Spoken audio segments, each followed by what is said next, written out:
Hi. మనకి economic సర్వేలో environment and climate change అన్న చాప్టర్లో ఇంట్రడక్షన్లో ఈ గ్లోబల్ క్లైమేట్ చేంజ్ ఎజెండా గురించి మాట్లాడింది అనమాట.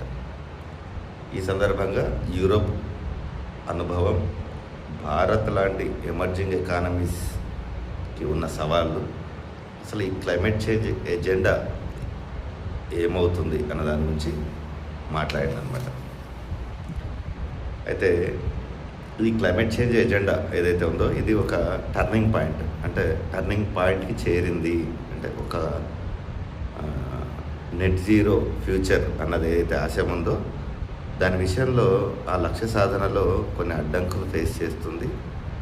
అవి ఎక్కడో కాదు, యూరప్ ఏదైతే ఛాంపియన్ అని చెప్పుకుంటుందో ఎనర్జీ ట్రాన్సిషన్ అంటే ఫాజిల్ ఫ్యూయల్స్ నుంచి న్యూ అండ్ రిన్యూవబుల్ ఎనర్జీ రిసోర్సెస్కి ట్రాన్సిషన్ కావడం, అంటే అక్కడికి మారడం. ఎందుకు అంటే గ్లోబల్ వార్మింగ్ తగ్గించడానికి మనకి ఈ ఏవైతే గ్రీన్ హౌస్ గ్యాసెస్ వాటి ఎమిషన్స్ తగ్గించడం కోసం ఈ లక్ష్య సాధనలో చాలా అడ్డంకులు ఉన్నాయి. బేరసారాలు జరుగుతున్నాయి, కెపాసిటీ కన్స్ట్రైంట్స్ ఉన్నాయి.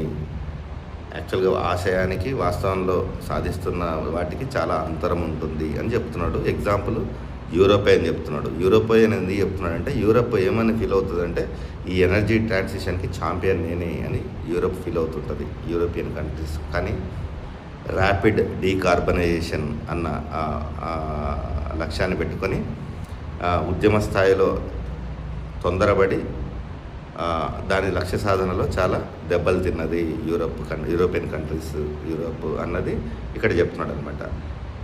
ఏ సమస్యలు ఎదురైనాయి అంటే యూరోప్కి grid readiness, storage depth, industrial system readiness, ఇవన్నీ ప్యూర్గా టెక్నికల్ టర్మ్స్, ఎలక్ట్రికల్ ఇంజనీరింగ్లో పవర్ సిస్టమ్స్కి సంబంధించినది. అయితే భారత్ లాంటి, ఇండియా లాంటి కంట్రీస్ ఏవైతే ఎమర్జింగ్ ఎకానమీస్ ఉన్నాయో, అసలు యూరోప్కి అనే సమస్యలు ఉన్నప్పుడు ఈ ఎమర్జింగ్ ఎకానమీస్కి ఈ చాలా సవాళ్ళు ఉన్నాయి. ఈ విషయంలో net zero future, energy transition, ఈ విషయంలో అవి ఏంటంటే ఈ ట్రాన్సిషన్ రిస్క్ అన్నది, దాని స్ట్రక్చరల్ నేచర్ ఏదైతే ఉందో అది చాలా పెద్ద సవాల్ అన్నమాట. ఏది యూరోపియన్ అనుభవం నుంచి. తర్వాత సీక్వెన్సింగ్ అన్నది ఒక సమస్య. నెక్స్ట్ ఇన్స్టిట్యూషనల్ కెపాసిటీ, ఇది తలెత్తించిన భారం కావచ్చని అభిప్రాయపడుతుందన్నమాట. ఏది economic survey net zero future గురించి.